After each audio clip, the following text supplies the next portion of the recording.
வணக்கம் நண்பர்களே.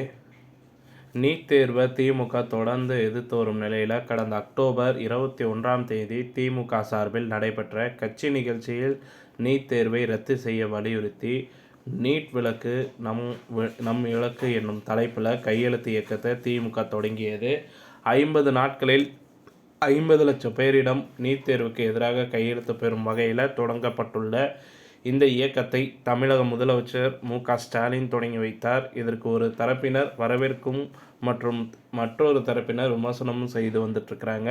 இந்த நிலையில் செய்தியாளர்களை சந்தித்த நாம் தமிழர் கட்சியின் ஒருங்கிணைப்பாளர் சீமான் திமுக தொடங்கியுள்ள நீட் எதிர்ப்பு இயக்கத்தை கடுமையாக விமர்சனம் செய்திருந்தார். இதற்கு பதிலடி கொடுக்கும் வகையில் இன்று செய்தியாளர்களை சந்தித்த திமுக அமைச்சர் மனோ தங்கராஜ், எதற்கெடுத்தாலும் திமுகவை குற்றம் சொல்பவர்களை திருத்தவே முடியாது. நீட் எதிர்ப்பு என்பது திமுகவின் காலகாலமான நிலைப்பாடு. வட இந்திய மாணவர்களும் நீட் தேர்வால் உயிரை மாய்த்து கொள்ளும் சம்பவங்களை புரிந்து கொண்டு சீமான் பேச வேண்டும். எல்லோரும் சமமாக வாழ வேண்டும் என்பதே திமுகவின் நிலைப்பாடு என நாம் தமிழர் கட்சி ஒருங்கிணைப்பாளர் சீமானுக்கு பதிலடி கொடுத்துள்ளார். இத்துடன் இந்த செய்தி தகவல் முடிவடைகிறது. இந்த செய்தி தகவல் பிடிச்சிருந்தா லைக் பண்ணுங்கள், ஷேர் பண்ணுங்கள், மறக்காமல் நம்ம சேனலை சப்ஸ்கிரைப் பண்ணி பெல் ஐக்கானை கிளிக் பண்ணி வச்சுக்கோங்க. நன்றி, வணக்கம்.